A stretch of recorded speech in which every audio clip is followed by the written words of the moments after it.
Vamos iniciar a palestra Diversidade, Inclusão e Avaliação, construindo uma educação técnica para todos. Eu convido ao palco o Carlos Arthur Arias, coordenador-geral do INEP, com mais de 20 anos dedicados à educação profissional e tecnológica. Seja bem-vindo. Carlos é engenheiro mecânico e mestre em administração, atuou como pró-reitor no Instituto Federal Fluminense e liderou projetos importantes no MEC, como o PRONAC. Especialista em políticas de acesso e permanência, contribui para fortalecer a qualidade e também a inclusão na educação técnica, conectando redes e ampliando oportunidades para jovens e adultos de todo o Brasil. Para mediar o debate, gostaria de convidar a Luciana Vieira, que é pedagoga, especialista em gestão educacional e avaliação. Luciana, pode vir. A Luciana coordena a área de avaliação da Firjan e desenvolvendo estratégias para aprimorar a educação e também a cultura. Assuma. Muito obrigada. Bom dia aí a todos e todas, um prazer estar aqui com vocês. Bom, eu sou Luciana, uma mulher branca, cabelos pintados de louro no ombro, estou vestida com um blazer de onça e uma calça e uma camisa preta. Bom, é uma grande satisfação estar aqui hoje para a gente promover esse diálogo tão necessário sobre a avaliação da educação profissional e tecnológica. Eu quero, de forma muito especial, agradecer ao Carlos por estar aqui conosco, cuja ampla experiência dele no INEP e em políticas públicas importantes nesse país, como o Pronatec, certamente vão ajudar e contribuir muito para que a gente faça uma reflexão profunda. Vivemos em tempos de crescente complexidade nas nossas escolas, em que os nossos desafios sociais, econômicos, culturais, eles se entrelaçam no cotidiano educativo. Nesse cenário, a avaliação, ela tem... Espera aí que eu me perdi. Nesse cenário, a avaliação precisa ir além da lógica classificatória e punitiva. O professor José Pacheco falou muito sobre isso aqui também. E ela deve ser compreendida como uma parte de um processo formativo, que fortaleça a aprendizagem, a cidadania, a construção de trajetórias mais justas para todos os estudantes. Na educação profissional e tecnológica, essa tarefa ganha contornos ainda mais específicos e desafiadores. Avaliar significa reconhecer as diferenças, respeitar os pontos de partidas diversos dos estudantes, pensar nos desafios da empregabilidade, esse é um grande desafio da educação profissional, e, acima de tudo, promover a equidade. Não se trata apenas de medir resultados, mas de entender contextos, escutar sujeitos e utilizar os dados para transformar práticas pedagógicas. É o que se espera, né, Carlos?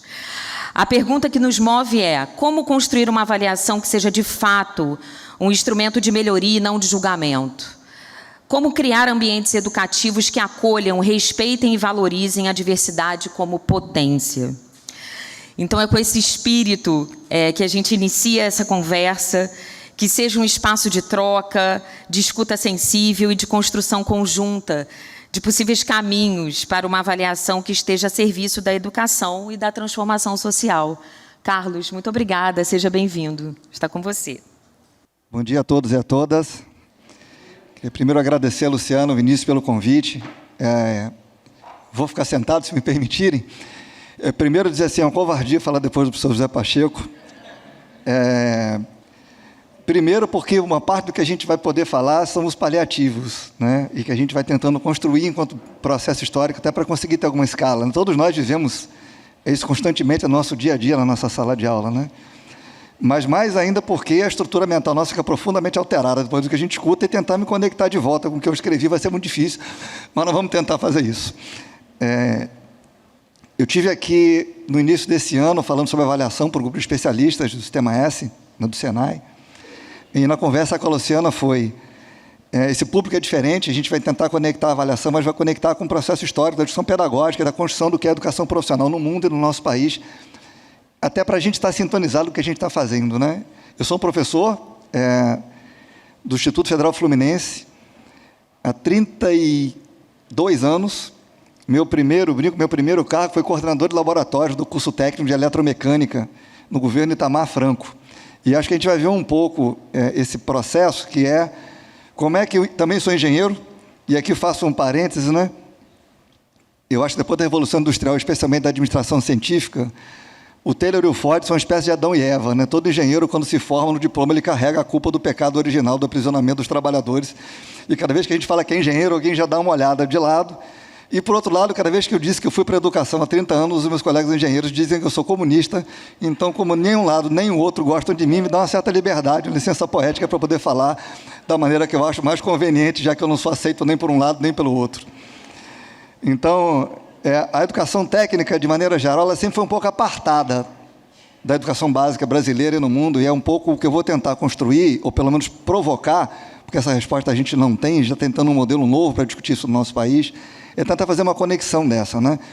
E eu começo, fico feliz, o professor José Pacheco falou da formação integral, né? A formação integrada e integral volta a ser um tema muito forte quando a gente discute a nossa educação básica, né? Quer dizer, é impossível a gente apartar teoria de prática, vida produtiva de vida social, afetividade e tudo mais desse processo. E a formação integrada e integral está justamente mais discutida hoje no âmbito do que a gente discute na formação técnica, né?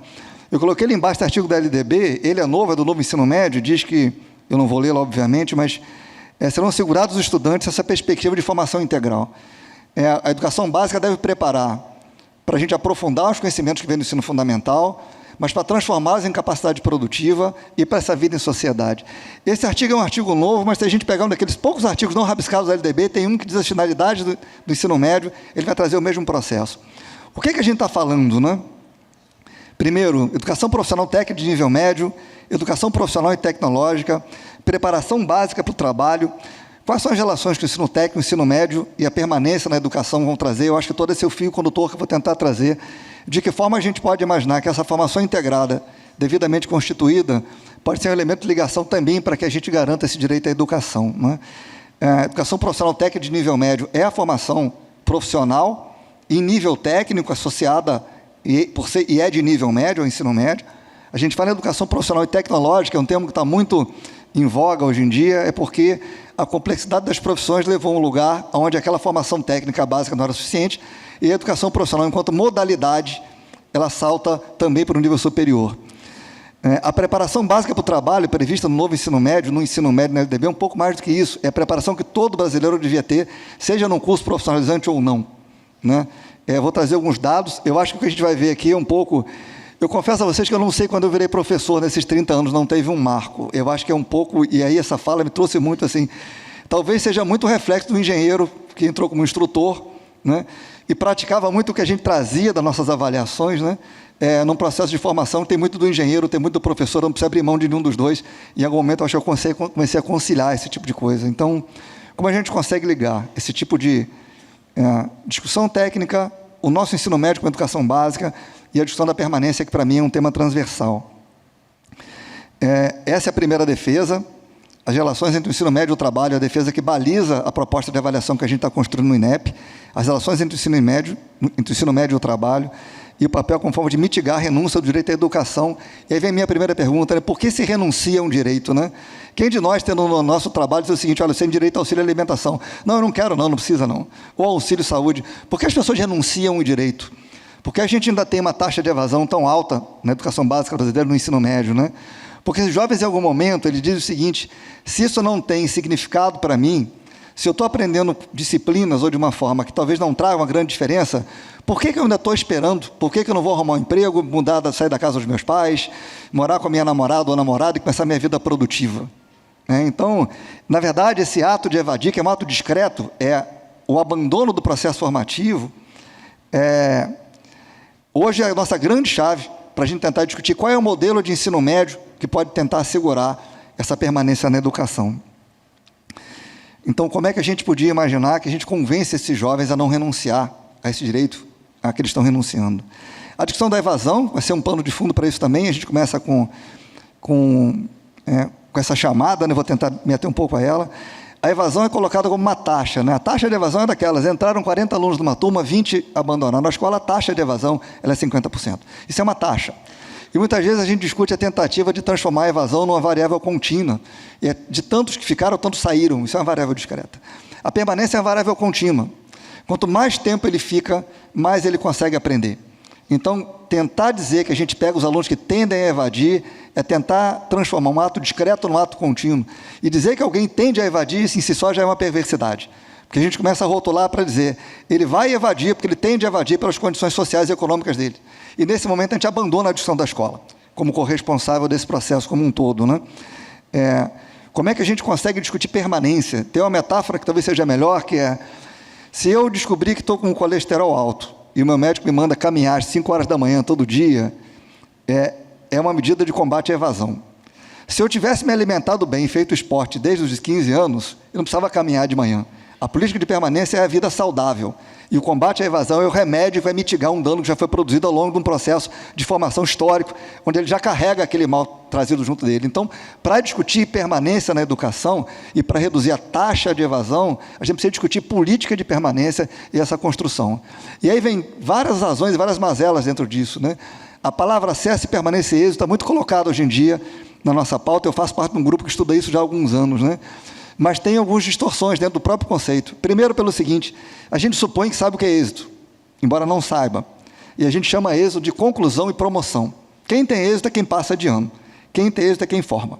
A gente não sabe o que é permanência. Então a gente fala permanência e êxito, virou uma palavra composta. Quando permanência e êxito é uma palavra composta, a gente estuda êxito, o que sobra é fracasso. E a gente passou a estudar o fracasso.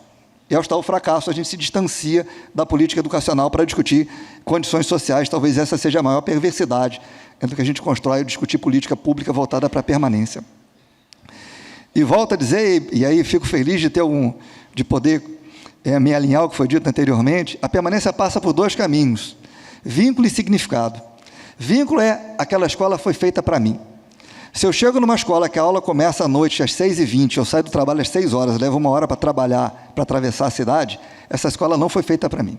Se na primeira semana de aula, num curso técnico subsequente, a gente discute elementos da física, são aplicados na área de indústria, por exemplo, e eu parei de estudar 20 anos e voltei para a escola agora, essa escola não foi feita para mim. Se a minha matrícula hoje em dia é eletrônica, feita no computador, e eu não tenho alfabetização digital para esse tipo de coisa, essa escola não é feita para mim. Então, o vínculo é, essa escola foi feita para mim. O professor me entende. Tem um vídeo muito... eu vi outro dia, me mandaram pela internet, desse cantor novo, João Gomes, aliás, muito talentoso. Ele era aluno de uma escola agrícola. E na pandemia ele saiu, não voltou mais, ele voltou à escola para pegar o material dele, porque ele era alojado, inclusive. Ele tem uma fala que eu acho que é muito potente, que ele diz o seguinte, eu encontrei uma escola feita para alguém como eu. Um agricultor rural, filho de um agricultor rural, no interior de Pernambuco, na região de Sertão. Essa escola a gente constrói não só nesse lugar. Essa escola a gente constrói em todos os lugares, cada vez que a gente consegue produzir nos nossos elementos, dentro das nossas escolas, a representação disso. Esse é o primeiro elemento para a diversidade, né? Essa é a diversidade. Aquele que trabalha, aquele que está 10 anos fora da escola, né? Todos eles fazem parte dessa nossa diversidade. E essa provocação que eu vou voltar para ela ao final é, talvez o ensino médio profissionalizante, digo talvez, porque eu não tenho certeza, a gente vai ter que discutir isso, seja a melhor saída da educação básica e a melhor porta de entrada para o retorno à escola. Se alguém consegue concluir o ensino médio como educação básica obrigatória, carregando uma profissão, é o melhor jeito dele sair. E se a gente tem uma escola profissionalizante, porque dificilmente alguém com 30, 40 anos, depois de 20 anos fora da escola, vai acordar com muita vontade de estudar biologia ou história ou geografia. Talvez ele volte para ser um técnico, para trabalhar na área de indústria, na área de turismo, por aí vai. Então, não cabe para discutir diversidade na educação se fechar a porta alguma. E talvez esse modelo seja o modelo mais forte, embora historicamente ele tenha sido apartado do processo da educação básica brasileira e tratado de uma maneira separada. Então, como alternativa, qual é o currículo? E eu não tenho essa resposta também, a gente vai tentar construir algumas pontes. Como é que a gente discute a inclusão? Como é que a gente põe a diversidade? E vamos chegar nessa conclusão. Eu acho que a gente trabalha a diversidade hoje de uma maneira muito curiosa, no Brasil e no mundo, né? Porque ela é tratada como o que é diferente do normal, e a diversidade é o conjunto todo, né? A própria LDB, ela traz isso. Se a gente olhar direitinho, a EJA ela é uma modalidade, mas o ensino médio não é. E como ela não é, a gente chama ele de regular, né? A educação presencial não é modalidade. Quem é modalidade é a educação à distância. Porque o que é normal, o que é comum, o que é majoritário, não precisa de nome. Já é normal. Mas a diversidade é a composição de todo esse panorama. A diversidade não é aqueles que são diferentes do normal. A diversidade é o conjunto completo em condições de igualdade de tratamento para que a gente possa construir currículos e projetos. Então, a diversidade nisso, e principalmente, a nossa fala agora é a escala. Como é que a gente consegue discutir isso tudo, não só num piloto, mas enquanto um projeto de nação? Né? Como é que a gente consegue escalar esse tipo de coisa? Um pouco do histórico da EPT no Brasil, né? O que é educação integral, né? A fragmentação do conhecimento, articulando diferentes áreas do saber, articulando teoria e práticas, articulando escola e o mundo do trabalho, articulando conhecimento e vida em sociedade. Isso não é muito novo se a gente imaginar, as universidades estão próximas a completar 1000 anos. A gente fala muito da Universidade de Bolonha, na Itália, 1100, depois vem várias, né, Paris, etc. A gente levar em conta porque a gente é ocidental e pensa que o mundo começou com a história do Ocidente, né? É curioso, alguns canais de TV dizem que não foi feito pelo Ocidente, foi feito pelos alienígenas, porque o Oriente não era capaz de produzir um conhecimento antes de nós mesmos. Se a gente pensar no Marrocos, a primeira universidade já fez 1000 anos. O mundo produtivo hoje, como a gente conhece, estudado pelo capitalismo, especialmente pós-revolução industrial, está próximo de completar 200, 300 anos. E a educação profissional no mundo tem menos de 100, ou está beirando 100 anos de idade. A gente é muito novo nesse processo, e no nosso país mais ainda. Então, 1000 anos para 300 anos, para pouco mais de 100 anos. Isso surge com a discussão da escola unitária e da Politecnia, na Suécia, na Europa, nesse momento. E no Brasil, com a Escola de Aprendizes e Artífices. Né? E olha que curioso, essa escola apareceu pelo presidente Nilo Peçanha, primeira década do século XX, dizendo o seguinte: era uma chance de oportunizar os desvalidos da sorte um ofício para dignificar a sua pobreza. Uma frase dessa, se eu solto hoje em dia, que alguém vai dignificar a pobreza, ou seja, é digno ser pobre desde que você tenha algum paliativo que faça algum tipo de contorno. Como é que a gente sai disso para conceber formação integral, né?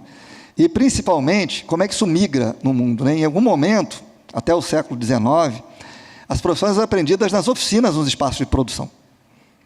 Os aprendizes aprendiam com seus mestres fazendo esse tipo de coisa. À medida que as profissões foram sendo universalizadas, você percebeu que tinha um conhecimento próprio. E, nesse momento, essa aprendizagem sai das fábricas para as escolas. Há um saber próprio nisso. E aí vem o seguinte: existem princípios intelectuais e morais no trabalho, não é só na profissão. E a gente precisa superar a formação humanística na época que desconsiderava esta formação moral e ética do trabalho.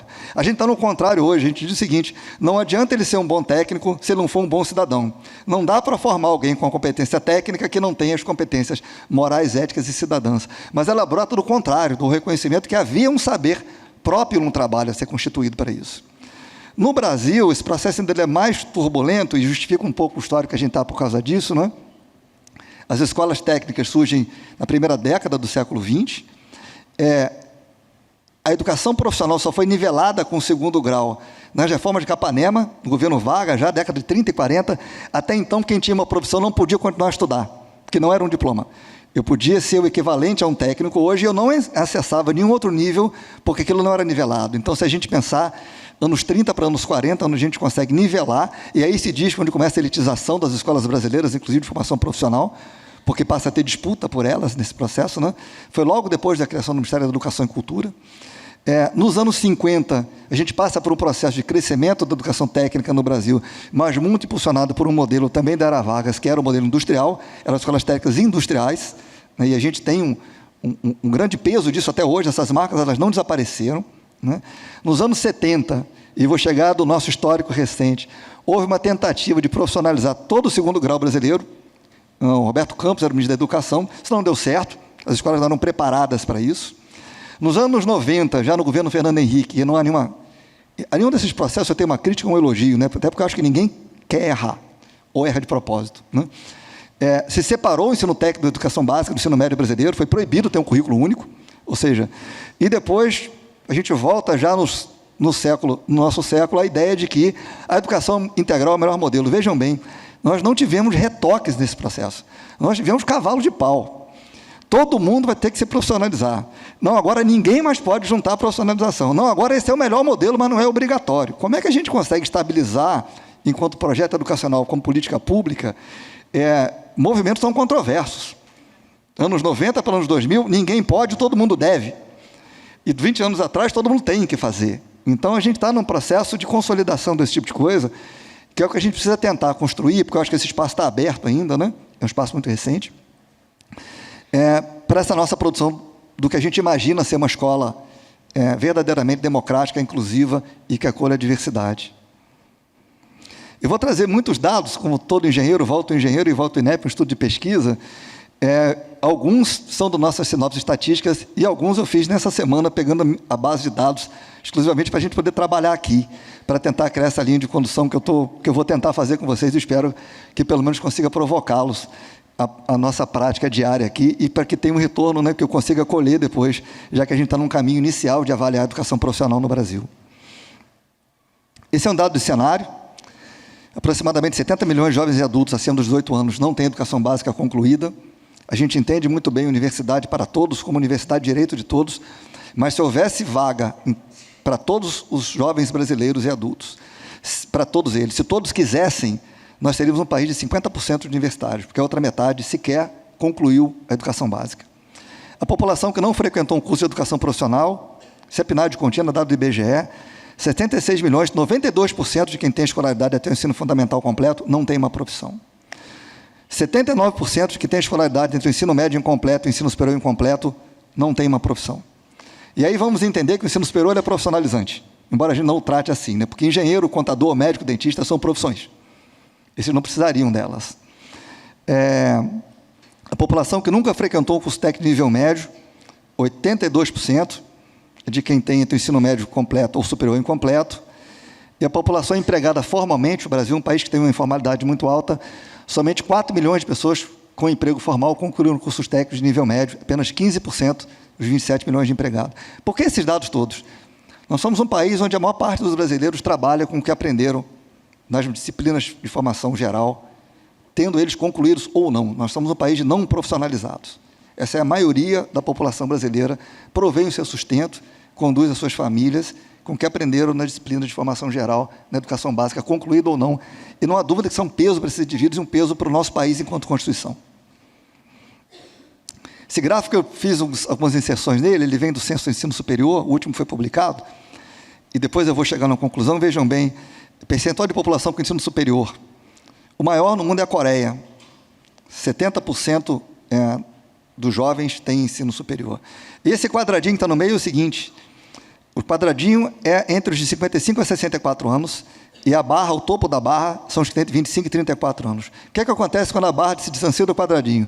Os mais jovens têm escolaridade mais alta que os mais velhos. Ou seja, na época deles não tinha tanta oportunidade, isso se distanciou. Então, a Coreia, os mais velhos, 27% têm ensino superior, 70% dos mais jovens têm o ensino superior. É um processo contínuo de 3 revoluções diferentes nas últimas décadas, final do século XX, para chegar nisso. A Holanda chega a 56% de pessoas. Portugal é um país que tem um destaque muito grande, que pulou de 18 para 44%. A Alemanha, e eu marquei isso para voltar neles, né? Entre os mais jovens, 37% têm ensino superior. E a Argentina paga um preço muito alto, que é o único país da nossa amostra onde os mais jovens têm mais escolaridade que os mais jovens. Houve uma regressão nesse processo. As pessoas que têm mais idade têm mais ensino superior do que os mais jovens no país. Mas por que eu coloquei isso? Esse é o gráfico daqueles que têm educação profissional durante o secundário ou ensino médio. O Brasil está ali com 11,2%, porque esse gráfico de 2021, eu tirei o dado do recente censo de 2024, está fresquinho, não tem essa, e a gente chegou em 17,2%, há um crescimento no país, há uma década atrás era 8%. Mas vejam bem, a Alemanha, que tinha 37% de pessoas com ensino superior, a gente fala, é baixo, não é? Para um país desenvolvido, tem 47% de pessoas com educação profissional técnica durante o secundário. A Coreia, que tem 70%, não está correto. A Coreia, que tinha 70% do nível superior, tem apenas 16% com educação técnica de nível médio. E por que eu fiz esse comparativo? Não há um país melhor que o outro. A gente precisa saber o que significa esse índice. Se a gente somar, a Alemanha tem uma opção clara para a profissionalização em nível médio. Poderiam certamente ter mais pessoas que o nível superior. Isso não passa simplesmente por dificuldade de acesso à educação. Passa por valorização de profissão, passa por emprego formal, passa pelo reconhecimento desses saberes, né? Eu brinco muito com meus alunos que aqueles mecânicos da Fórmula 1 que aparecem todos lá não são doutores, são técnicos. Não tem mestrado, doutorado aquelas pessoas que trabalham ali, ou nas grandes indústrias automobilísticas da Alemanha. A questão, para mim, não é a gente ter uma opção melhor ou pior, a questão é a gente definir qual é a nossa opção enquanto país. Como é que a gente chega, que conclusão a gente chega, quantos por cento da população brasileira deveria se profissionalizar no seu secundário? Quantos por cento a gente imagina que vão poder ter acesso ao ensino superior? Maior ou menor o número não é questão, o pior é a gente não ter definido isso num processo histórico, contínuo para esse tipo de coisa, e aí volta a dizer, se a gente pegar o início do século XX, nós tínhamos 7 milhões de pessoas cursando graduação no Brasil e 700 mil estudantes em cursos técnicos. Qual é a indústria que tem 10 engenheiros para um técnico? Qual é o hospital que tem 10 médicos para um enfermeiro? Então, nós temos um déficit histórico, fruto desse processo que eu comentei, da representatividade do papel do que é formar profissional no nosso país, que já dura mais desse século. Então, qual é o nosso índice? O que ele significa? Como é que a gente discute ele relacionado à valorização de carreira, valorização salarial, emprego formal e outros dados? Esse outro dado interessante do censo também, 44% dos jovens que têm educação profissional entram no ensino superior no ano seguinte à tua formação. Se a gente for pegar quem não tem formação profissional, esse número é 26%. Ou seja, parece um contrassenso, né? Quem tem profissão vai para o ensino superior para ter outra profissão. Quem não tem, não migra, né? E, de novo, não há um julgamento de valor sobre isso. O que não dá é para a gente gerar essa discussão da avaliação, que é o contato precoce com o trabalho dá uma perspectiva de vida e de atuação maior para esse jovem, por isso mesmo ele quer fazer o ensino superior e continuar seus estudos, que aquele da escola regular não tem, e por isso não é provocado. E, de um outro lado, qual é o papel da formação técnica? Se todos esses que fazem a formação técnica têm contato com o trabalho, decidirem fazer uma graduação, não teremos técnicos no Brasil. Como é que a gente desata esse nó enquanto dado? Esse é um outro dado que eu vou juntar com o outro, quer dizer, a permanência. E estou tratando do ensino superior, porque a gente não tem esse dado estabelecido universalmente para a educação básica no Brasil, técnica. Tem vários dados que mostram os jovens de 19 anos, quantos chegam até a terceira série. A gente estima a evasão no ensino médio perto de 1/3, né? Mas vejam bem, dos praticamente 10 milhões de matrículas no curso de graduação, no último censo, metade deles são alunos de primeiro ano. Ou seja, eles acessam, mas não continuam. Se o curso dura 5 anos, deveríamos ter próximo de 20% em cada série, mas a metade é de ingressante, e a outra metade são todas as outras séries juntas. Então, a gente tem uma séria questão da possibilidade de permanência desses jovens. Modalidade de ensino, o crescimento absurdo da EAD, ela nivela, está praticamente 50-50 no Brasil, em curso de graduação, presencial para EAD. Vou voltar nele. As universidades federais têm 70% dos seus cursos no turno diurno. As universidades privadas inverte, tem 68% das suas matrículas nos cursos noturnos. E aí eu volto a dizer, mais do que discutir o avanço da EAD no país, e a qualidade da EAD praticada no país, ou a qualidade do ensino noturno no país, a gente precisa discutir, enquanto inclusão e diversidade, que é o nosso tema aqui, as alternativas criadas para quem não tem tempo. Porque, por mais que o ensino diurno seja melhor que o noturno, quem trabalha não pode estudar de dia. Quem trabalha tem 2 opções, educação à distância e ensino noturno. Se a gente não oferece, que alternativa a gente está colocando para eles? Então, a discussão da EAD ela tem que ser travada no âmbito da qualidade, mas tem que ser travada no âmbito da diversidade. Tem um dado que diz que, praticamente, hoje tem aumentado muito ainda. Quase mais de 60% dos jovens do fundamental gostariam de ter uma profissão no ensino médio. Mas perto de 70% dos jovens sabem que terão que trabalhar ao acabar o ensino médio. Então, a graduação para eles gestam outras alternativas. Então, aqui a ideia é, vamos discutir qualidade, vamos discutir inclusão, mas vamos discutir alternativas, especialmente para quem não tem tempo, para aquele que precisa começar a trabalhar. E negligenciar a regulamentação, seja da EAD, seja do noturno, para ele que só tem essa alternativa, para ele não é o diurno ou o noturno, é um bom noturno ou um mau noturno, é uma boa EAD ou uma má EAD. Porque o presencial em tempo integral não pode, porque precisa prover seu sustento. E para falar de inclusão, a gente precisa falar disso, né? E a escala que isso traz para o nosso país. Esse é um gráfico que não está no relatório, eu fiz esse gráfico com os dados nossos dados dos censos, e consegui mostrar o que eu queria, eu já imaginava que dava, né? Nós temos uma inversão no país. Se a gente olhar aqui, 86% do ensino médio é público, e 80% do ensino superior é privado. Não estou falando simplesmente de natureza das instituições. Estamos falando de um conjunto de coisas que eu vou trazer, mas de cara a gente diz o seguinte: há uma inversão. Aquele que não pôde fazer uma escola privada no seu ensino básico tem que fazer um ensino privado no seu ensino superior. E mais ainda as redes de referência. Quando a gente fala na rede de referência de qualidade para a educação básica no país, a gente fala das redes privadas. E quando a gente fala na rede de referência do ensino superior brasileiro, a gente fala na universidade pública. Por que a gente relegou a educação básica pública ao status que a gente está colocando? E vai ser meu último slide, vou me atrever a dar algumas sugestões de caminhamento para a gente, né? Mas para não parecer uma disputa público-privada, porque não o é, simplesmente é banalizar e imaginar que a disputa é público-privada, a gente pode dizer o seguinte: para falar em público ou privado, a gente pode falar em várias coisas. Primeiro, a qualidade. Existem redes, escolas, unidades de alta qualidade em diferentes redes. Esse é o primeiro elemento. Segundo, em gratuidade. Tem várias redes privadas, seja por programas públicos, seja por natureza própria. Inclusive aqui, o acordo de gratuidade, boa parte dos alunos de uma instituição privada não pagam. Isso é um elemento para quem não pode pagar. E o terceiro, a definição das ofertas. Quer dizer, se a oferta é definida por um agente público, ou seja, eu entendo, uma escola privada pura, que capta seus recursos, se investir milhões num curso para formar trabalhadores, talvez não consiga recuperar o seu investimento. Se a vaga é definida por recurso público, financiada por recurso público, e a gente está no momento de vários programas serem rediscutidos, né? O programa Juros pela Educação deles, talvez o maior deles, onde o direcionamento, a verba é uma renúncia do governo a juros que os estados devem, em troca de oferta de educação profissional. O direcionamento das vagas vai ser feito em conjunto, ou seja, o direcionamento da vaga é público, para onde tem emprego. Se contrata uma instituição privada para fazer, essa vaga é pública ou privada? Porque ela é gratuita e é direcionada pelo poder público, mas é certificada por uma instituição privada. Então, o que eu quero dizer aqui é não fazer o corte seco de separação dessa dicotomia, não ajuda a gente a discutir esse processo. E mais ainda, a educação profissional ela é 39% privada e 61% pública.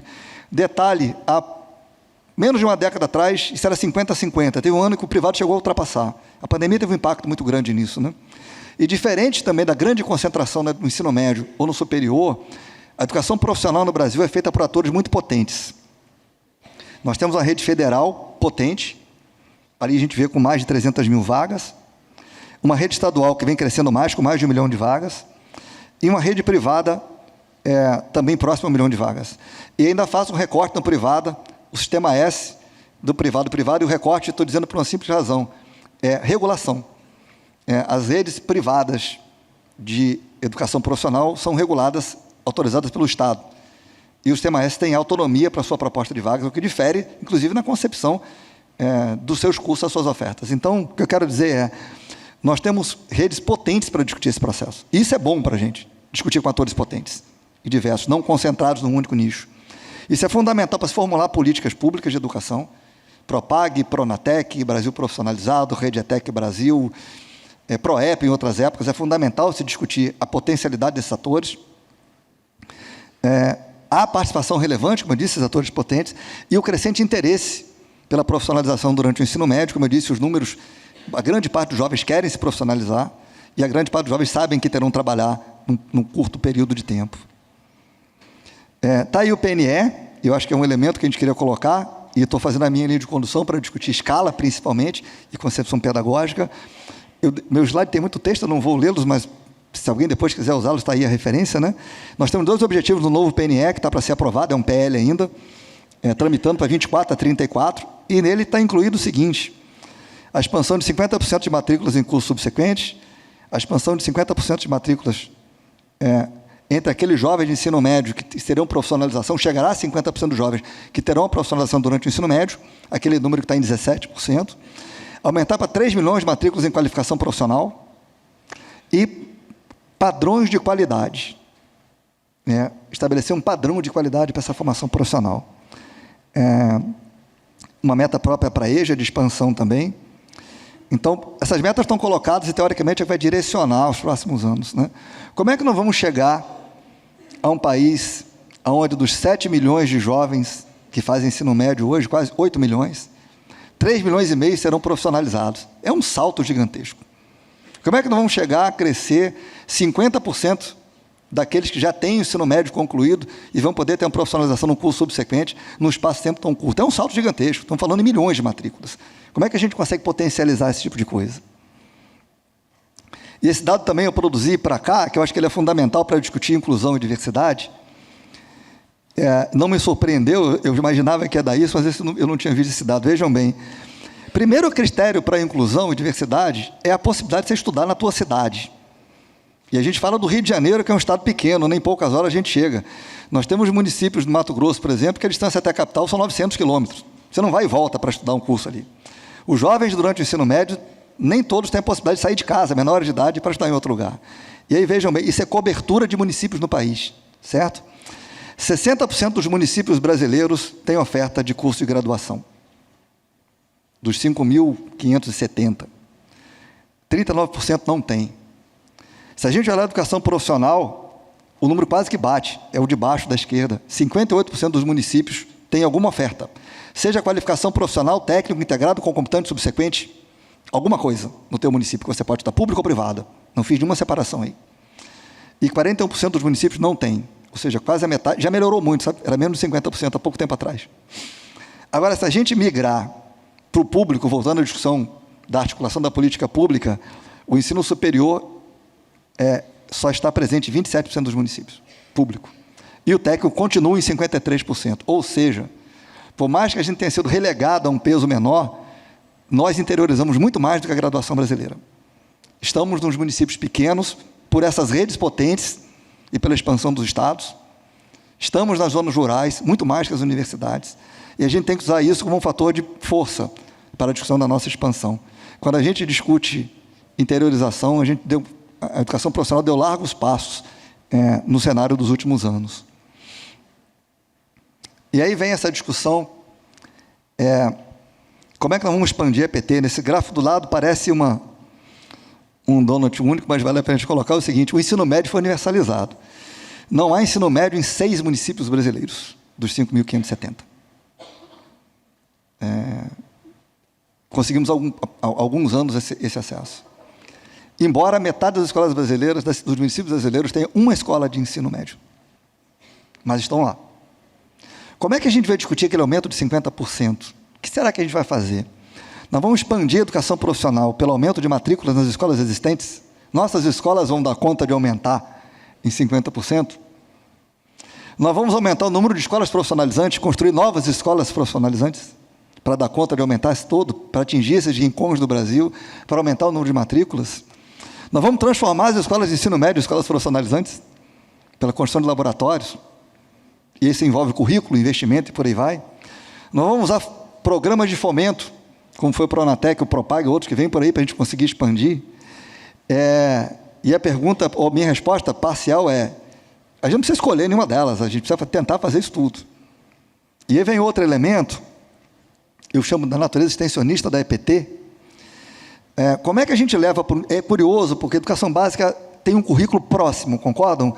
A matemática, a geografia, a história que a gente ensina no ensino fundamental é muito própria, em qualquer estado do Brasil. Né? Na zona rural, urbana, é mais ou menos comum.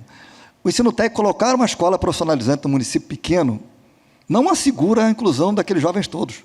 Porque nós não conseguiremos colocar uma escola no município pequeno com 13 eixos tecnológicos e 50 cursos diferentes. Então, ele vai dizer: olha, chegamos ao município tal, colocamos 3 cursos lá dentro, turismo e química. Ele vai dizer: que ótimo, mas eu queria fazer informática.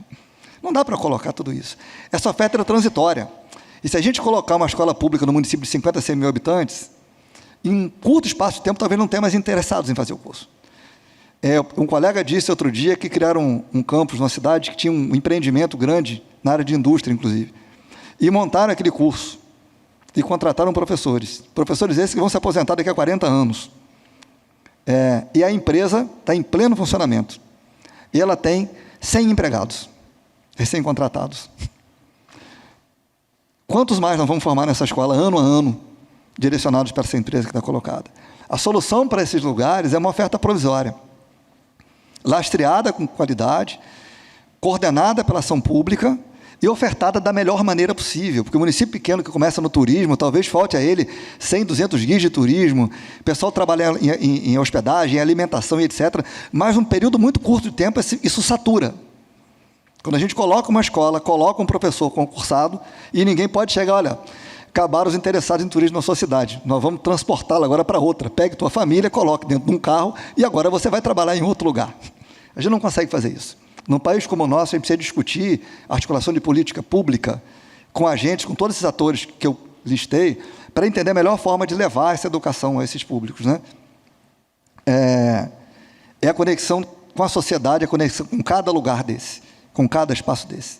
A gente fala em diversidade, a diversidade, muito mais do que incluir minorias, são as diferentes visões, são as diferentes concepções. Talvez a maior diferença na educação brasileira hoje, para a gente falar em educação básica, não é região norte, região nordeste, região sudeste. É aglomerados urbanos e região rural. Eu acho que uma capital do Nordeste é mais parecida com o Rio de Janeiro que os municípios rurais do Rio de Janeiro.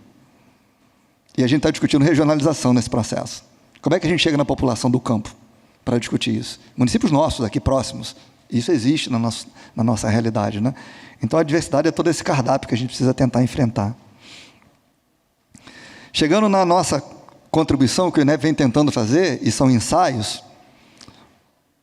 a primeira dúvida que surgiu foi a seguinte: o que é avaliar a educação? Não temos um Sistema Nacional de Avaliação da Educação Profissional, ele está em pauta para ser construído, e ao invés de escrever um documento teórico para depois aplicar, a opção do INEP foi montar um comitê executivo no ano passado e primeiro aplicar, vamos fazer um piloto. A gente montou o piloto da avaliação antes da diretoria sequer ser criada, porque a gente começou essa comissão em março do ano passado, e a diretoria foi criada em setembro para outubro. Vamos fazer o seguinte, vamos testar? Porque enquanto a gente testa, a gente aprende. O que não funcionar, a gente tira. Depois que a gente oficializa, não tem mais volta. E aí tira a capacidade de inovar. Porque se vai colocar num decreto ou numa lei, eu não tenho certeza, eu não coloco.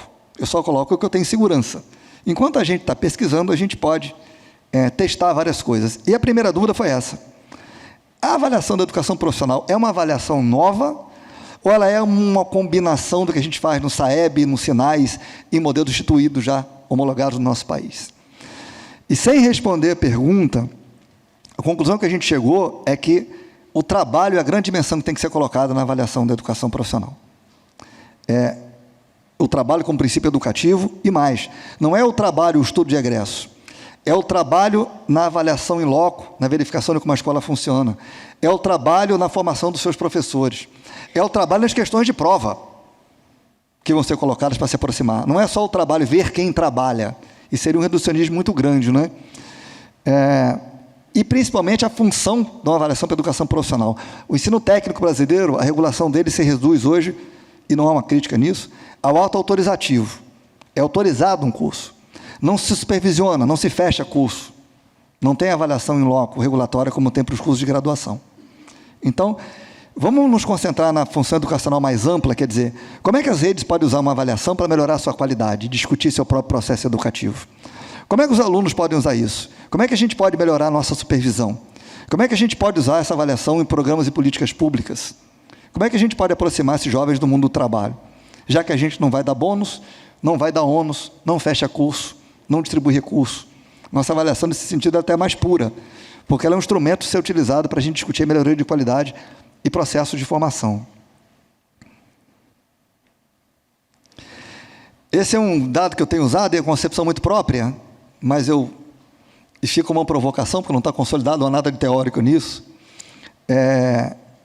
O trabalho com o princípio educativo não é só didático e metodológico, mas ele é ético e é político. E a gente pode dividir ele em 3 conjuntos de informações. Primeiro, qual é a compreensão do processo histórico de produção científica e tecnológica?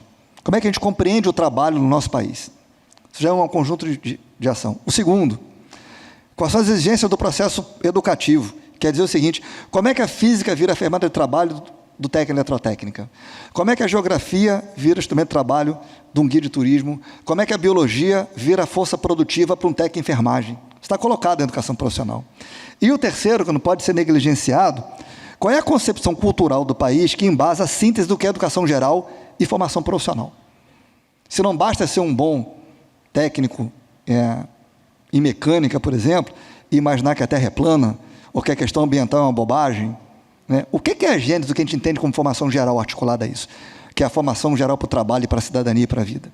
E nesse desenho, a gente percebe que os nossos processos históricos têm o seguinte: Existe uma relação entre educação e profissão, concordam? Ela é feita pelo currículo. Ninguém tem dúvida que um currículo de odontologia forma um dentista, que um currículo de engenharia forma um engenheiro, independente dele trabalhar ou não. O currículo liga a educação à profissão. E a profissão ao trabalho é feita pela intermediação, pelos processos que ligam profissão ao trabalho. Então, a gente liga a educação ao trabalho de maneira indireta. A gente liga a educação à profissão e profissão ao trabalho. A ideia do trabalho no processo avaliativo é ligar a educação ao trabalho de maneira direta e não indireta. Eu não preciso ler o currículo para depois discutir intermediação. Eu posso ligar a educação ao trabalho num processo único. E aí está a gênese de interpretar esses 3 princípios do trabalho como princípio educativo.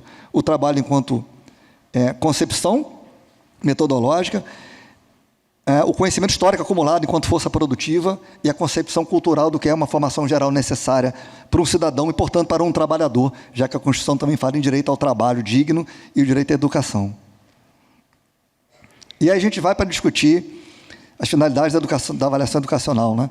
A primeira da esquerda, e eu não estou me desfazendo de nenhuma delas, né? Até porque a gente tem um país grande, diverso, plural, que se for totalmente desregulado, eu tenho medo de para onde a gente vai, embora o excesso de regulação também seja muito perigoso.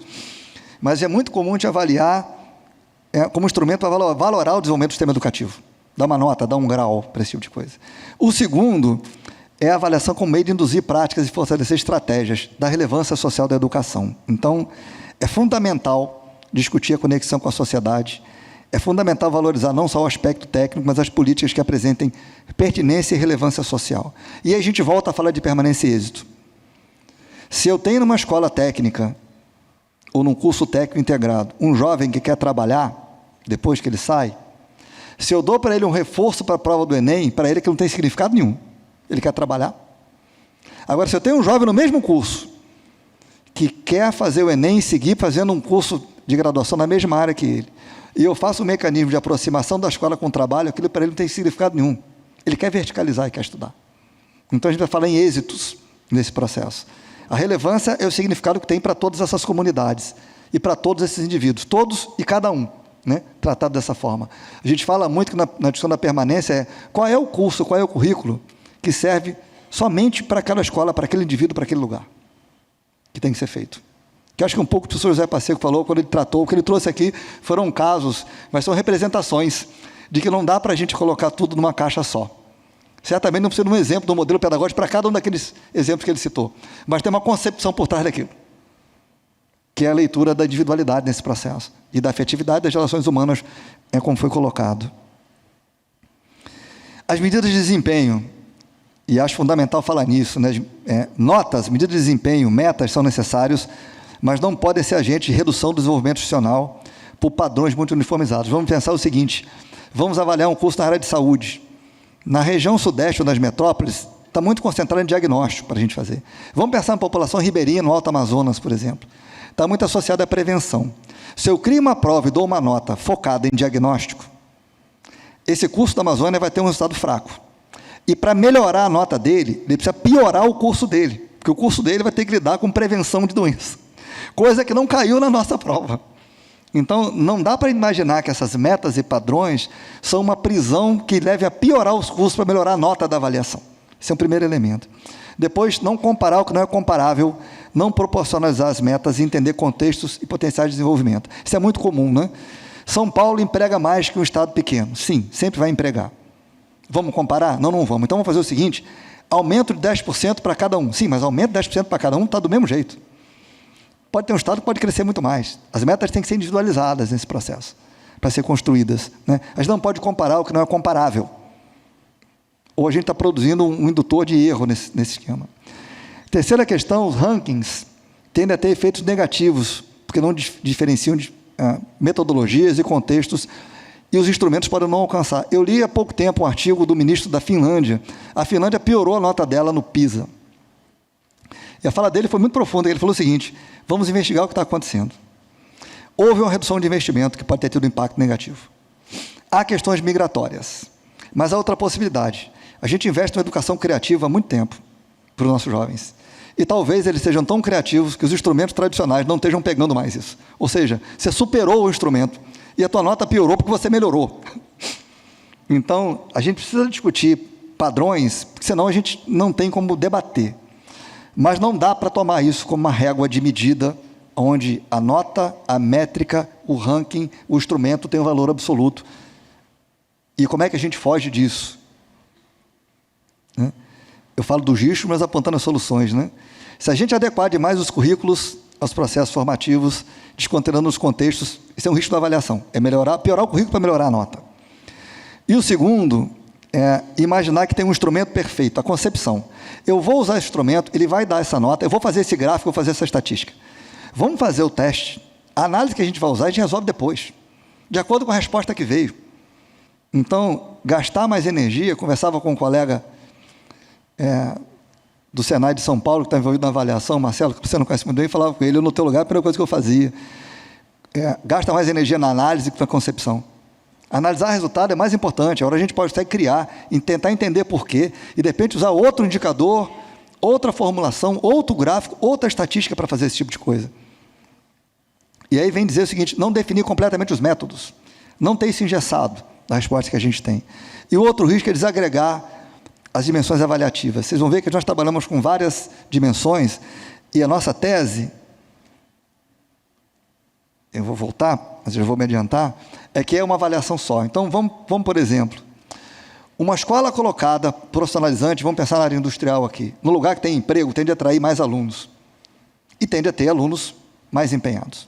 Se ela tem melhores professores, melhores laboratórios, e a escola foi feita para ele vai ter uma taxa de evasão menor.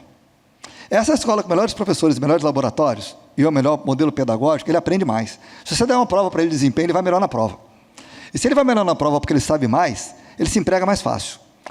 Tem uma coerência entre isso, certo? Mas isso não é linear, né? Se a gente abrir um curso muito ruim no lugar que tem muito emprego, ele emprega todo mundo. Aí vai dizer, a escola é a que mais emprega no Brasil. Sim, se abre um porto numa cidade que não tem nenhuma escola, e o curso legado à logística portuária, ele é frágil, ainda assim é melhor pegar um aluno frágil desse curso do que um aluno que não tem formação alguma. Então, desagregar e mostrar, eu sou o que tem o melhor laboratório, mas eu sou o que o aluno aprendeu mais, mas eu sou o que empregou mais, é o pior que a gente pode fazer, porque essas questões estão imbricadas. Sabe, colocar o curso no lugar certo, ter uma boa estrutura de pessoas, e de equipamento, e biblioteca, ter uma boa acolhida, garantir aprendizagem pelas nossas metodologias e conseguir empregar. É uma avaliação só. Não são 5 avaliações que têm 5 resultados separados. Hoje a gente vai começar a ver aquela história, né? Eu sou o que mais emprega, eu sou o que teve a nota mais alta, eu sou o primeiro do meu estado, eu sou o primeiro do país, eu sou o segundo, eu sou o primeiro nos que tem 2 letras iguais em tal lugar, e a gente tem 1000 rankings possíveis de ser elaborados, eu acho que isso não contribui para a gente. Essa avaliação foi instituída na LDB em 2023, a oferta da educação profissional será orientada para a avaliação da qualidade, estatísticas de oferta, fluxo e rendimento, aprendizagem dos saberes, aderência ao contexto social e econômico, inserção dos egressos, condições institucionais de oferta, em colaboração com o sistema de ensino, que é o que a gente vem fazendo. E aí chegamos no nosso modelo proposto pelo INEP, ensaiado no ano passado, e vai ter um segundo ensaio esse ano. Nós pensamos uma avaliação com 5 dimensões diferentes. A primeira, a articulação daquele curso com o mundo do trabalho. Quer dizer, existe perspectiva de emprego, de atuação, de trabalho naquela região? Claro que a gente não vai propor fechar ou abrir curso com isso, mas se pode ser um elemento a ser usado. A ideia nossa é fazer um painel, dizendo, olha, assim caminha. Como a gente faz isso? Ofertas de vaga de emprego, interesse das pessoas, grandes empreendimentos, base de dados nacionais, né? Aí vale uma outra observação. Eu acho que os mais jovens não vão lembrar, acho que nenhum de vocês. Antigamente tinha uma propaganda do biscoito Tostines que dizia que ele vende mais porque está sempre fresquinho porque vende mais, né? Até pouco tempo a gente não conseguia trabalhar com as bases de dados, porque os requisitos de programação não eram suficientes para isso. Então a gente não produzia metodologia porque não tinha dado. E não liberava dado porque não tinha metodologia que desse conta de trabalhar. Então a espécie do biscoito está sempre murcho, porque vende pouco, e vende pouco porque está sempre murcho. A gente evoluiu tanto na ciência de dados nos últimos anos, essas bibliotecas validadas de programação são capazes de trabalhar arquivos com milhões de linhas e fazer cruzamentos que não eram possíveis há uma década atrás. A linguagem existia, mas você precisa validar o instrumento que você faz. Então, a gente está num momento de muita potencialidade para esse tipo de construção. O segundo é a organização e oferta do curso. Nós trabalhamos em 3 dimensões. Organização didático-pedagógica, quer dizer, o currículo, do que está obrigado na lei. O curso está no catálogo, a resolução do CNE estabelece itens obrigatórios, o perfil do egresso, a titulação dos professores, uma expectativa de um estudo de demanda, né? O tempo de terminalidade, a característica do ingressante que está entrando, ele atende. Então, uma parte é o currículo, outra parte são as pessoas. O professor, não tem problema nenhum professor recém-formado dar aula no curso. Seria problema todos os professores serem recém-formados dando aula no curso. Então, um percentual de professores que tem alguma experiência na educação básica, na educação profissional, o percentual de professores que têm contato com o mundo do trabalho, tem ou tiveram, que é fundamental. Por que isso? Porque isso não é uma nota. Se o curso não fez estudo de demanda, ele pode fazer. Se a metodologia não está clara, ele constrói nesse processo. Se eu descubro que meus professores são todos mestres e doutores, mas não têm contato com o mundo do trabalho, eu crio um programa de imersão de 1 semana por semestre, eles passam a ter. A nossa ideia não é punir, a nossa ideia é incentivar essa construção. Se eu tenho uma concepção que meus professores não têm a formação pedagógica, a gente monta um programa de capacitação.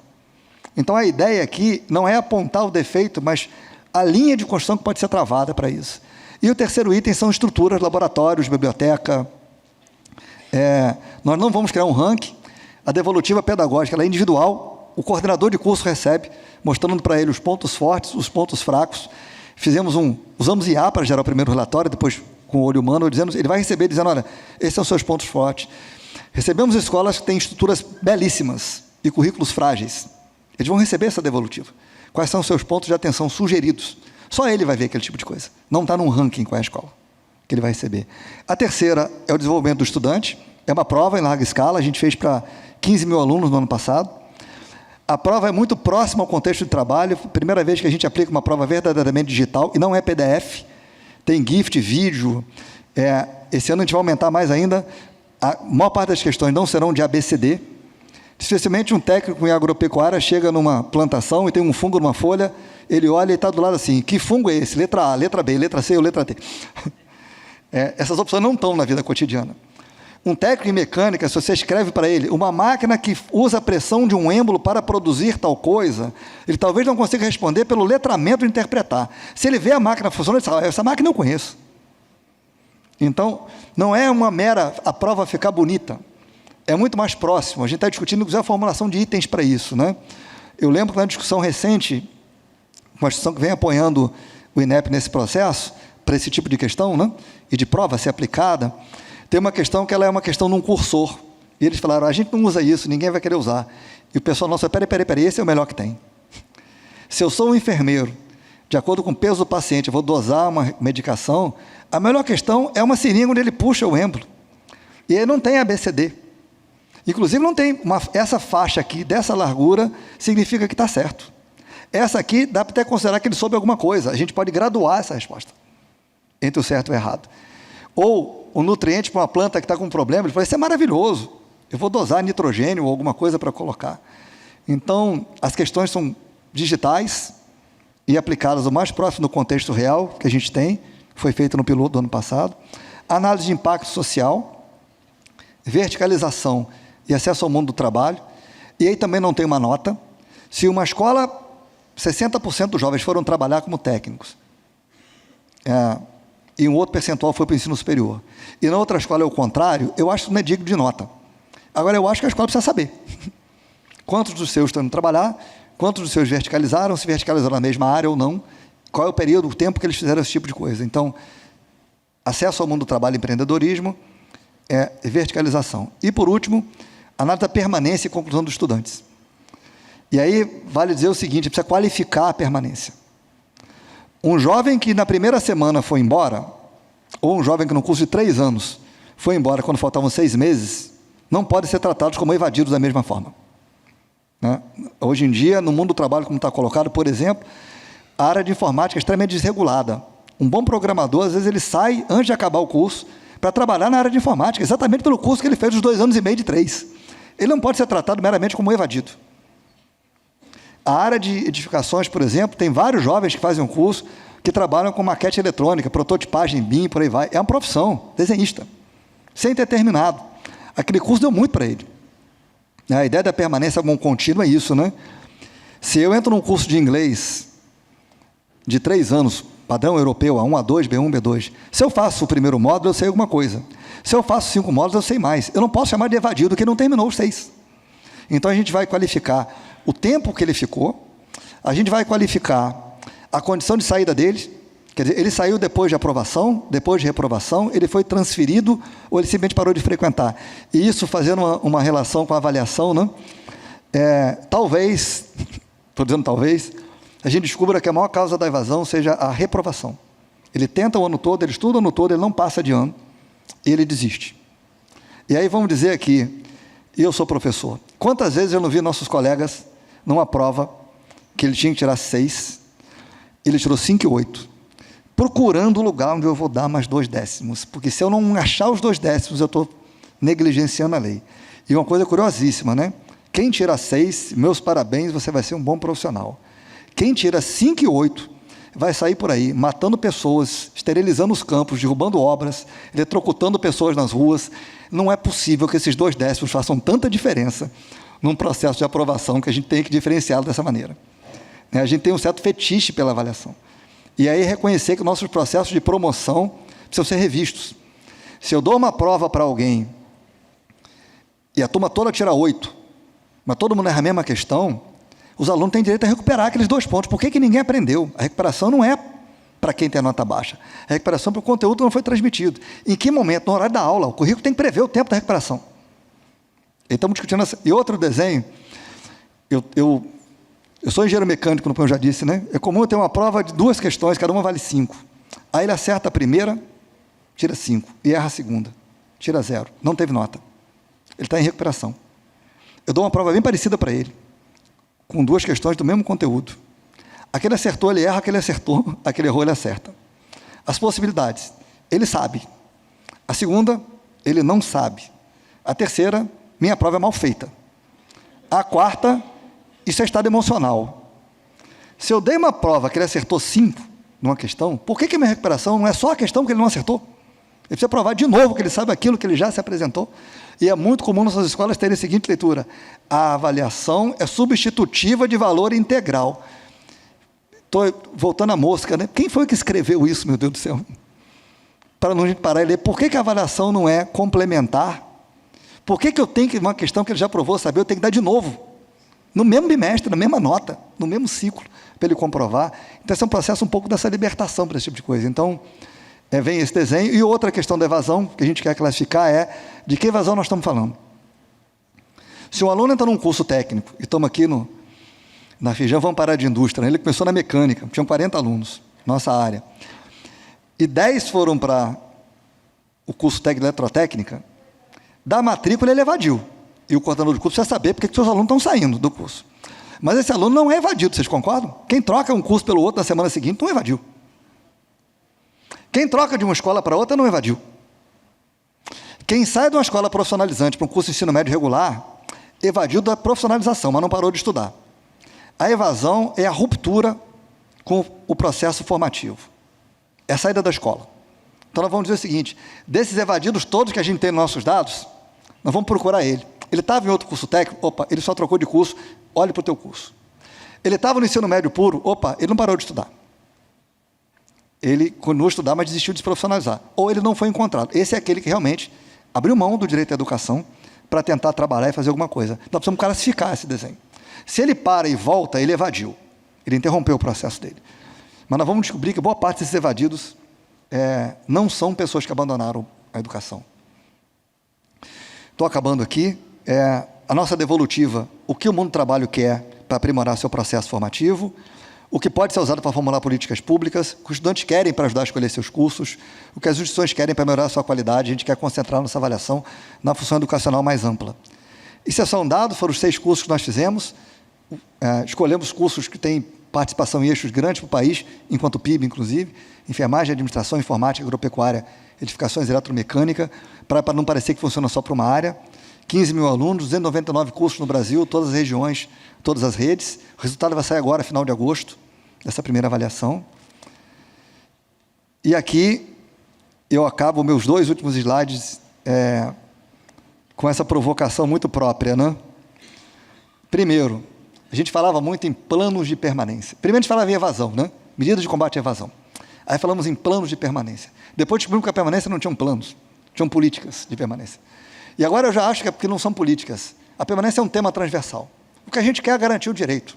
O que a gente quer é colocar... Isso começa no processo seletivo. Se eu abro um curso para trabalhadores e a minha prova é matemática e física, eu favoreço a quem acabou de se formar. E aquele que está 10 anos fora, não. Isso é uma opção, não tem problema, mas tem que ser consciente ao fazê-lo. Meu processo adequado ao perfil que eu quero introduzir? Então, a permanência e os êxitos são temas transversais. Segundo, a cultura da diversidade e a inclusão das maiorias. O Brasil precisa incluir as maiorias, né? Negros, mulheres são maiorias, não são minorias. E a leitura que eu tinha colocado, a gente trata muito o normal e o diverso é o que é diferente do normal. Não, a diversidade é a composição equitária de todos. Aqueles que tiveram seu processo interrompido, aqueles que trabalham, aqueles que não trabalham, aqueles que estão na idade própria, aqueles que não estão na idade própria, mulheres, jovens, negros, população rural. A diversidade é a composição equitária de todos eles. E não a classificação e inclusão do que está periférico por ser diferente da média ou do miolo. Então, você não conceber diversidade dessa maneira, e aí diversidade de redes, diversidade de interpretações, diversidade de políticas colocadas no mesmo processo. A defesa da educação básica para a gente fortalecer as escolas e promover o direito à educação de qualidade. A promoção de políticas de educação de trabalhos setoriais. Não adianta um excelente curso para a área agrícola se não há linha de crédito, se não há linha para compra de equipamento para ser feito. Então, as políticas de trabalho têm que ser articuladas a esse tipo de coisa. E aí, em base à superação da denúncia pela construção de um projeto nacional de educação. Esse é meu último slide, eu vou fazer minha provocação depois dele. Essa frase eu gostei muito, eu ouvi, é do Paulo Mendes da Rocha, que faleceu de Covid, né, e é um arquiteto brilhante.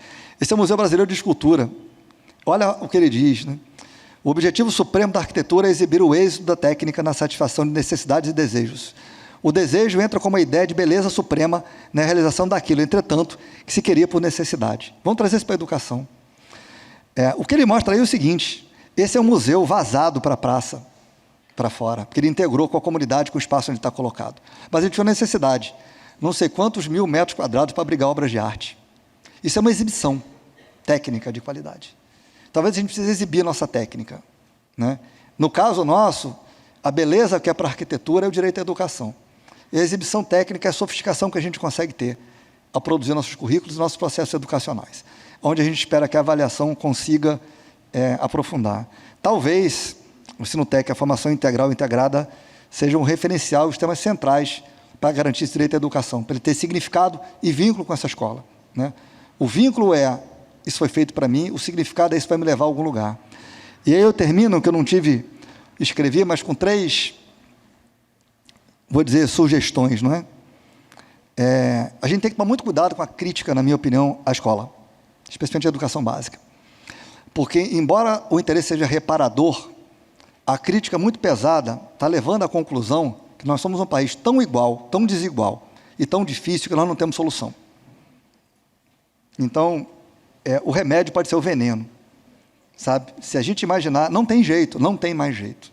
E aí isso leva, de maneira muito perversa, a uma discussão de que, aonde tem jeito, a discussão se aprofunda, a escola é criativa e atraente. E aonde não tem jeito, é a condição básica, transporte e alimentação. E não há nada mais perverso do que isso. É discutir uma escola para pobres e uma escola para ricos. Independente da rede que estão colocada. Que uma tem que ser criativa e atraente, e outra tem que dar as condições básicas. E por que só as condições básicas são suficientes? Porque está tudo tão ruim que a gente não tem solução. O segundo ponto e essa frase eu falo com muito cuidado, mas eu vou fazer, e eu não usei ainda. A gente precisa superar, não é suspender, não é interromper, o limite da discussão que a gente tem essencial nos movimentos sociais, da crítica à escola. Porque é importante a inclusão, é importante a inclusão das periferias, é importante a diversidade, mas a gente precisa aprofundar na discussão técnica. A gente precisa passar para discutir o currículo, para discutir as metodologias, a tecnologia, porque se nós não fizermos, alguém o fará. Enquanto se discute apenas o limite da inclusão do ponto de vista social, a discussão educacional vai ser relegada àqueles que estão se vangloriando por tentar propor um modelo diferente, apartado dessa discussão social. Então, e como é que a gente faz isso? É a minha última proposição. A educação tem um malefício, né? Todo mundo passou por ela, né? Já imaginaram se a gente estivesse num voo e alguém falasse assim: o piloto desmaiou? Ninguém ia dizer: deixa que eu vou porque eu jogo videogame, tem um jogo de caça que ou eu dirijo muito bem. Sabe o que a gente ia fazer? Tem algum piloto a bordo? Alguém que tem instrução de voo, né? Eu digo sempre que eu fiz a pandemia, a sequela para mim, eu era pró-reitor de ensino na época, eu tive cálculo renal, eu fiz 3 cirurgias em 1 mês e meio. Eu sei descrever os sintomas, eu sei descrever a internação, eu sei descrever o pós-operatório, mas eu não sei operar as pessoas, porque eu não sou médico. Então, o fato das pessoas terem ido à escola e carregarem, levarem seus filhos à escola diariamente e voltar para casa, não os faz especialistas em educação. Deixemos a educação para quem é especializado, para quem convive com isso diariamente nas suas escolas. Nós temos que tomar conta disso, pelas nossas comunidades. A gente vê em qualquer programa de auditório, né? O que salva o país é educação, educação, educação. É bonito o nosso reconhecimento, mas a solução nossa é mais profunda, né? Deixemos que quem cuida dos projetos e quem dê as escalas sejam aqueles que trabalham nas escolas. Não deleguemos ao conceito trivial da opinião pública essa solução de educação. Esse caminho nós temos que construir. Então, acho que são as 3 coisas que eu coloco, e acho que é fundamental para a gente discutir, para a gente aprofundar onde a gente se baliza a nossa avaliação. O nosso cuidado com a crítica, a superação da denúncia, para a discussão técnica, e o protagonismo de quem trabalha. E aí não é o especialista, não é o doutor. Somos todos nós, profissionais da educação, que devemos fazê-lo. Muito obrigado. Espero que a nossa avaliação traga bons resultados para todos nós e para o nosso país.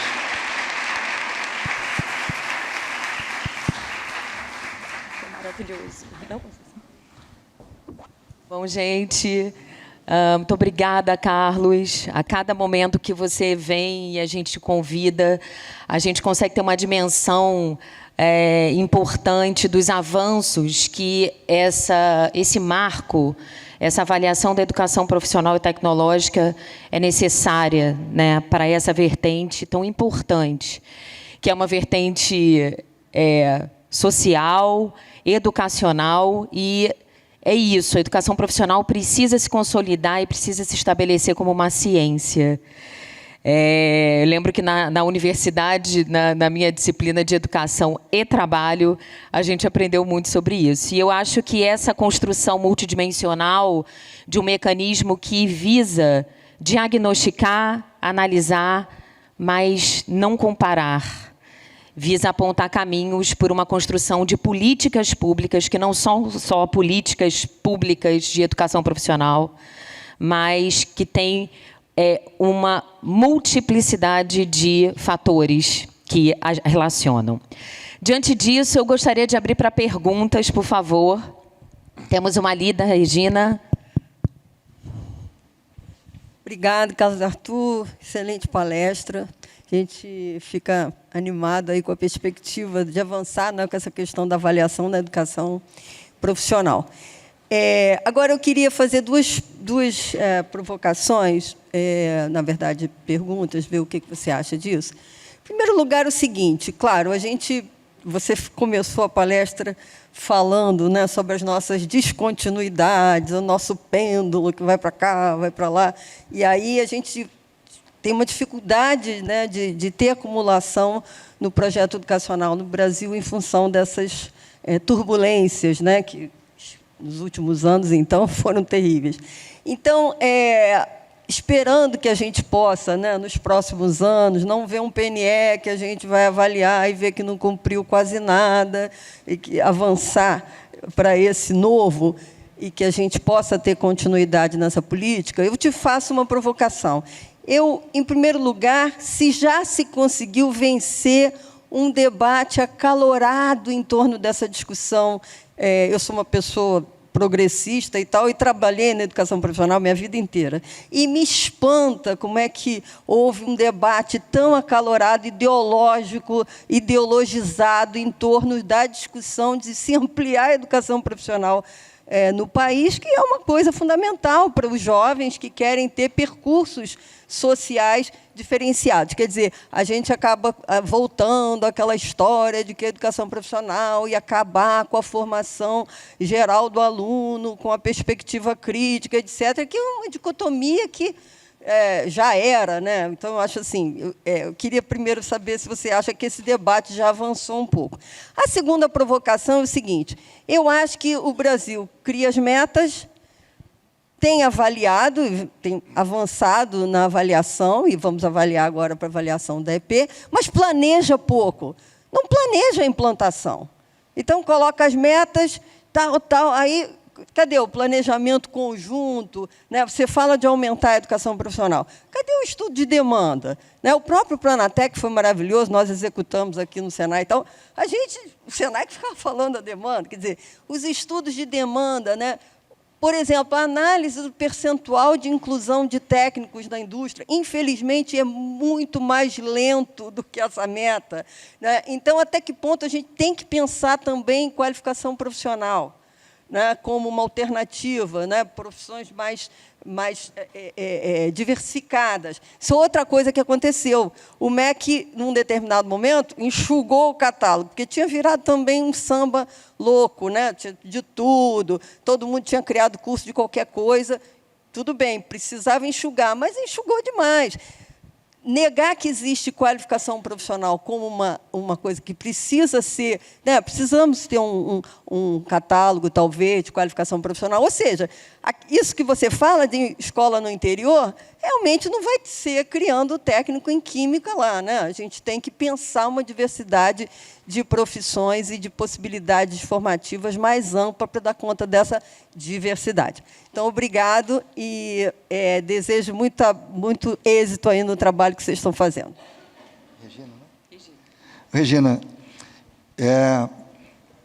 vou dar meu ponto de vista para tudo que você colocou. Primeiro, assim, conceitualmente, eu acho que esse discurso, essa disputa toda sobre a educação profissional foi até superada.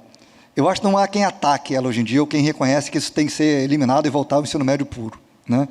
Até porque os índices mostram que os jovens querem ter uma profissionalização. Né? O que falta num país como o nosso é como é que isso funciona dentro do Pacto Federativo.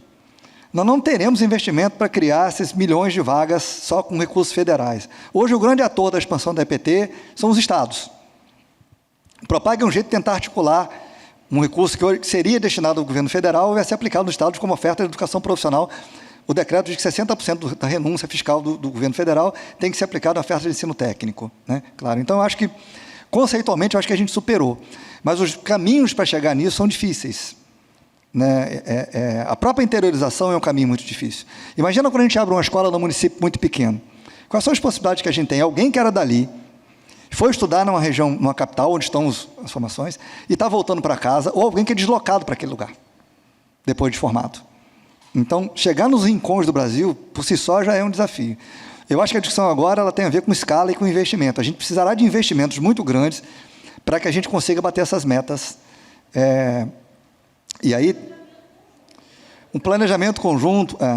Há uma dificuldade em planejar essas vagas. Eu fui diretor na época do MEC, na época do Planatec. Né? O último guia de curso FIC é de 2016. Nós tinham 636 cursos. Eu sei de cabeça esse número, porque nós fizemos um...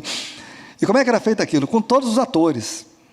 Com as empresas, com as redes.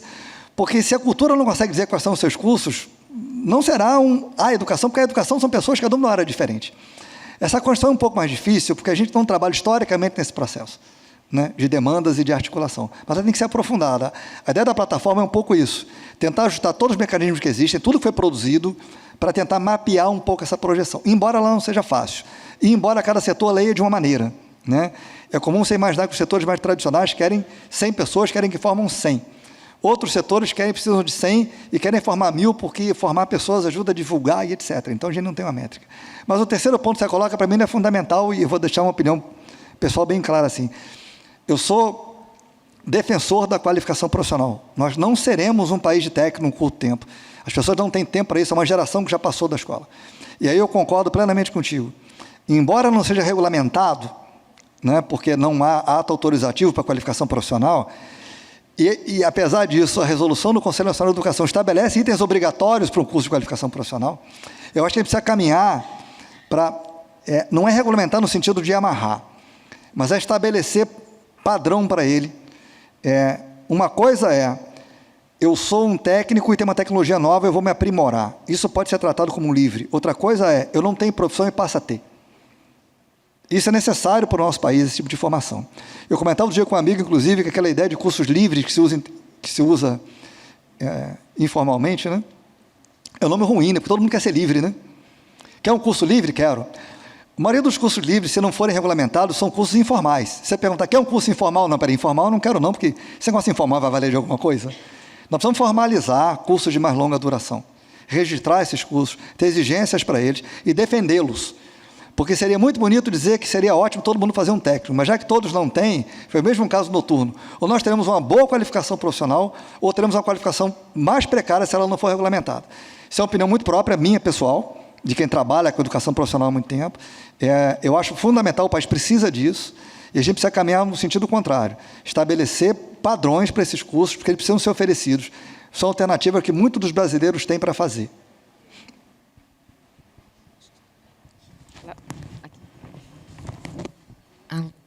Vou falar aqui, sou muito pequenininha. Bom dia a todos.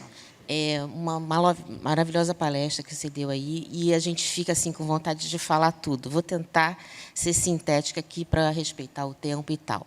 Antes de perguntar, eu vou colocar um contexto, né? Eu me chamo Masami Saito, e sou descendente de japoneses que migraram para cá por falta de trabalho no Japão. O Japão era um país pobre. Meu avô chegou aqui em 1929 e foi trabalhar nas lavouras. Nisso, o meu pai teve uma coisa que ele dizia para mim, e eu fui entender muito depois. Ele dizia: eu fiz um primário de roça. O que é o primário de roça? Você só vai até a 4ª série, porque isso nos anos 30, 40, você só tinha a 5ª série de admissão nas capitais. E quase 100 anos depois, a gente está mais ou menos do mesmo jeito. 100 anos atrás também teve um grupo, né, que fez o Manifesto da Educação, dizendo as coisas que a gente fala hoje: educação para todos, educação de qualidade. E, embora seja um desejo, acredito que de todos nós, o desejo mais lá no coração, eu fico pensando assim, que depois de muita dificuldade, né, eu fui aluna da UFRJ, eu entrei para a UFRJ sem cotas, o meu primeiro registro de 87, e fiz toda a minha... Fui aluna da escola pública, do Colégio Pedro II, em Petrópolis, e com muita luta, dedicação, eu consegui passar para essa universidade. E só no ano passado que eu consegui terminar um mestrado. Eu estava com 55 anos e estou com 56 agora. Por que eu estou dizendo isso? Porque é uma luta muito grande a gente conseguir alcançar sem ter recursos. E hoje se fala dessa palavra permanência. Porque o que acontece? Onde eu quero chegar? O ponto temos muitas ideias, temos o coração nisso. Mas de onde viriam esses recursos? Porque, em algum momento, a gente vai ter que falar de dinheiro. E a gente está num Brasil, hoje, em que está se falando que o governo Lula é perdulário, porque ele gasta muito com programas sociais. Eles dizem que não pode aumentar o salário mínimo porque dá inflação. Eles criticam o Pé de Meia, que é um programa voltado para isso, para que as pessoas fiquem na escola. Porque, além de não ter o lugar, se você nasceu na roça como meu pai, você não tem um lugar para você estudar. Você teria que morar na cidade e a sua família tem que ter minimamente uma classe média para você fazer isso. E se você não tem esse dinheiro, então vamos falar a palavra mágica, dinheiro, né? Estudantes da UFRJ, muitos que entraram nas cotas, tiveram que sair porque não tinham o dinheiro para ficar.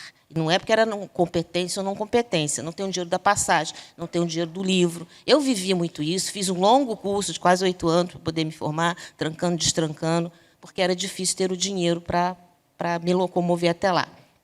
Hoje ela está mais inclusiva e tudo mais, mas está muito longe da gente ser equânime, né, em todas as questões. Então, como você vê a perspectiva num Brasil hoje, eu sei que é uma pergunta difícil, mas num Brasil hoje que diz que programa social é gasto, e aí é investimento, porque a gente está investindo na nossa população e educando a população para que a gente deixe de eternamente ser um país subdesenvolvido ou em desenvolvimento, e aí esse letramento, palavras vão mudando, mas, enfim, da onde sairia essa caixinha de dinheiro se a gente tem um presidente que está preocupado com isso, mas a gente tem um Congresso que aumenta seu próprio salário, que aumenta vagas, que gasta com emendas que a gente não sabe para onde vai parar e não são para a educação. Como é que a gente... Eu sei que é a pergunta de milhões, mas como é que a gente consegue materializar isso, assim, para que as pessoas possam... Só terminando aqui, que ficou longo, desculpa, mas é muita aflição que a gente tem. A gente defende a universidade pública e a UFRJ vive sendo atacada e outros governos cortando verba e tal, e a gente vai lá, universidade pública para todos, mas, de fato, acaba sendo uma rampa, como você mostrou, eu chamo de rampa. A classe média e alta forma o filho no Santo Inácio, não sei aonde, em colégios, disputa a vaga com a gente, faz uma rampa e entra na Universidade Federal e não paga nada. E quem vem de classe pobre tem que estudar de noite, porque trabalha de dia, chacoalha no trem, aí vai para a universidade, está na aula lá, o sono vence, às vezes você dorme, enfim, vários relatos que eu tenho disso. Então, como é que a gente consegue resolver isso se o problema é com dinheiro que resolve? Desculpa que ficou grande, mas acho que é uma aflição de todo mundo aí. Eu vou colocar também primeiro, assim, como você já mesmo colocou, né? Existe uma disputa nesse cenário como um todo, né? Uma disputa, inclusive, semântica nessa história, né? Eu, por exemplo, eu tenho muita dificuldade em falar, por exemplo, déficit da Previdência. Porque dá a ideia que você gasta mais do que arrecada, mas não é déficit, é despesa. O país tem despesa. Senão vamos ter que falar em déficit, por exemplo, do judiciário, porque as ações que o governo não cobre as despesas para pagar todo mundo. O governo tem um recurso que ele escolhe em que gasta, com educação, com saúde, com infraestrutura e por aí vai. Nada é déficit, né? É onde a gente coloca. E há uma disputa sobre esse tipo de prioridade, vamos dizer assim, né? Quando se fala que o governo gasta demais, parece que o governo está indo no shopping comprar uma coisa. O que ele gasta é com as pessoas. Os governos existem para investir nas pessoas, na qualidade de vida delas, na sua condição social, na condição de saúde, que você possa ter acesso e não adoecer. Há um processo educacional e por aí vai. Então, individualmente, é o nosso voto que é o ponto de partida para esse tipo de coisa. Para não parecer que é só individualmente, eu acho que coletivamente a gente, enquanto área de educação, a gente tem algum poder nessa história. Eu posso estar equivocado, mas, por exemplo, o meio ambiente ainda não é um tema nacional, eu acho, para todo mundo pacificado. Talvez a educação seja, mesmo para quem não tem uma visão tão progressista quanto a sua. Vocês têm contato com os alunos, quem dá aula para a escola profissionalizante, seja aqui no Senai, Instituto, avise aos pais deles que nossas vagas vão fechar, porque ele fala, não, a expectativa que eu tenho é de meu filho entrar aí e ter uma profissão. Então, a gente precisa se mobilizar para ter o nosso recado um pouco mais claro.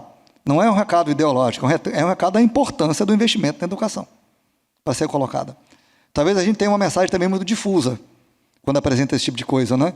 E os números no Brasil são muito assombrosos, né? Se você falar, por exemplo, o orçamento do Ministério da Educação são 120 bilhões. A gente não tem ideia do que a gente não trabalha com 100 bilhões, 1 trilhão. Então, alguém vai perguntar, isso é muito ou isso é pouco? Né? Esses números, a gente precisa materializar esses números.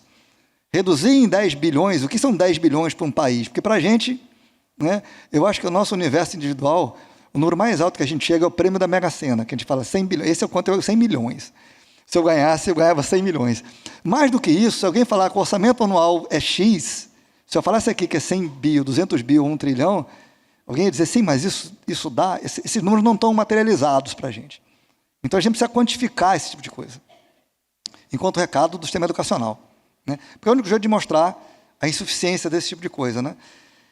É um processo de disputa que eu acho que a gente vive, acho que no Brasil, no mundo, de maneira geral. Eu tenho a leitura que a gente está na transição de século e que as marcas dele, transitórias ou permanentes, elas vão ficar, né? E não vou me aprofundar nisso, mas eu acho que existe uma ação individual nossa, que é essa, e existe uma ação que é coletiva contra o setor educacional, porque há uma defesa pela educação, por todos, nesse desenho. Né? Ninguém quer que seus filhos não sejam educados, nem da posição que tem. E segundo, para falar de permanência, e botar um elemento só a mais, é óbvio que tem as condições básicas de transporte e alimentação que são fundamentais, mas tem outros elementos que precisam ser colocados e que talvez que a gente não pode negligenciar nesse desenho. Né? Eu tive há um tempo atrás numa palestra no lugar, era sobre estudo de egressos e evasão. E 3 alunos falaram, foi muito curioso quando eu assisti, né? Que uma menina disse que ela fez o curso de teatro na instituição, ela fez um curso de agropecuária, e hoje ela era atriz. Ela esqueceu de dizer se ela terminou o curso ou não. Eu falei, você terminou o curso? Então, tem alguns que ficam na escola por conta do time de vôlei. Tem alguns que ficam pela expectativa do emprego. Então, há elementos estruturantes, que não são só recursos, que a gente precisa também construir eles dentro das nossas instituições. Da acolhida, da identificação dessas diferenças que estão colocadas. Nós vamos descobrir que eles ficam pelas razões das mais diversas. Isso é uma coisa que se diz muito que os alunos saem por algumas razões e ficam por outras. Não é o espelhamento. A permanência não é o espelhamento ou o reverso da evasão. E não é discussão semântica, não é a palavra mais bonitinha a ser colocada. tem políticas claras que fazem aquele aluno permanecer, especialmente pelas relações criadas ali dentro, inclusive sociais, e com os colegas e com os professores, que tem um peso muito grande nesse desenho. Então, e um terceiro elemento existe uma base dessa discussão que ela é do ordenamento jurídico. E acho que a gente vive um momento que a gente precisa rediscutir isso tudo, né? Esses guinadas e viradas produzem uma base no ordenamento jurídico e legal brasileiro que vai trazendo posições diferentes. E nós estamos, mais uma vez, passando por esse processo, né? Estamos reconstruindo documentos, reconstruindo políticas, rediscutindo as políticas educacionais do ponto de vista de concepção. Então, uma série de concepções tem que ser criadas nos programas e no nosso ordenamento jurídico. Isso parece que é menor, porque adianta escrever se não tem recurso, mas não é menor. Então, eu vou muito do... se a gente pensar na estruturação, numa mudança de país, eu acho que tem 3 caminhos que a gente fala. O primeiro é estrutural, é o que a gente consegue escrever e perceber, de maneira física, inclusive.